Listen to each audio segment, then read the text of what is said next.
How is Iman, belief, and Amal Saleh, moral uprightness, how are the two related? I said that Iman leads to Amal Saleh, faith leads to good deeds, and vice versa. This is you understand what you understand from the Quran. One without the other is incomplete. Faith without good deeds, incomplete. Good deeds without faith doesn't make sense. The two ought to go together.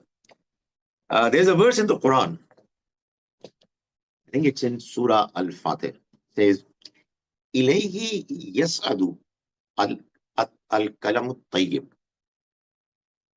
وَالْعَمَلُ الصَّالِحُ يَرْفَعُ.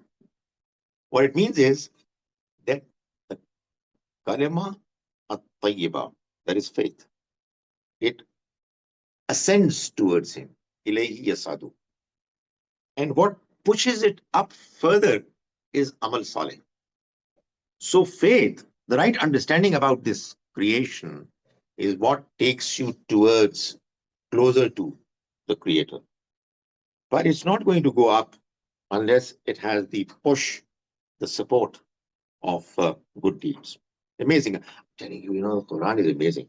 You start understanding it in the context of what the Quran is saying, it's amazing. Otherwise, it's a book of getting sawab and recitation and memorizing, nothing else. And which is obviously, which is sadly, undermining its value, not properly utilizing it. Uh, the Quran tells us, for example, and talking about the relationship between Iman and good deeds. The Quran mentions in one surah, Surah Al-Mutaffifin, gives the reason why some people did not believe. When إِذَا تُتْلَى عَلَيْهِ آيَاتُنَا, when our ayat were recited before them, قَالَ أَسَاطِيرُ الْأَوَّلِينَ, just fairy tales of the earlier people. There's nothing true with it, about it. The Quran very frankly mentions their statements, and then responds by saying, Allah, no, that's not true. Al, instead, the truth is, Rana ala qulubihim ma kanu yaksibun. Their hearts have gotten rusted because of their misdeeds. And the Quran mentions right at the beginning of the surah the misdeeds of some of those people. They were committing frauds, giving less to others, demanding more from them. So, when you start doing things wrong, knowingly, deliberately, then your ability to understand the truth, it just depletes and comes to a point sometimes, it just vanishes. So that is what the Quran says. The Prophet ﷺ is reported to have said, La yazni zani hina yazni wa huwa mu'min. A zani doesn't do zina in a state of belief, iman.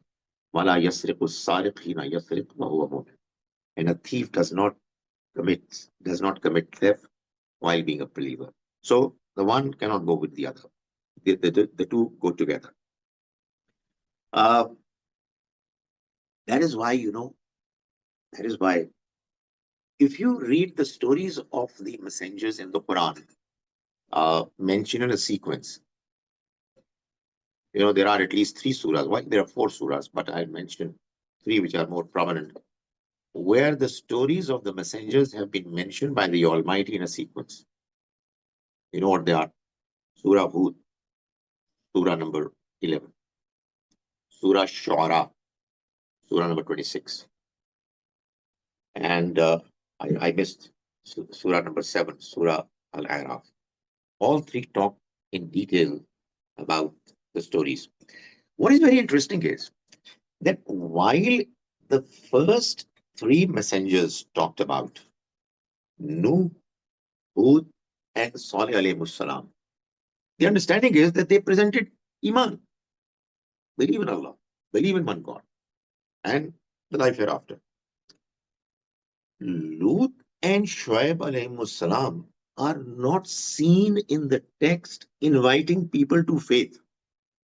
Instead, they are being condemned for the evil deeds that they were doing. We know about the nation of Lut alayhi salam, The nation of Shuaib alayhi salam, they were indulged in business frauds. You know why? Because what is the point in inviting dirty, evil people towards faith when that dirt, filth is not going to allow them to understand faith properly? So first remove it and then invite. So that's the sequence. So there's a very direct link between the two.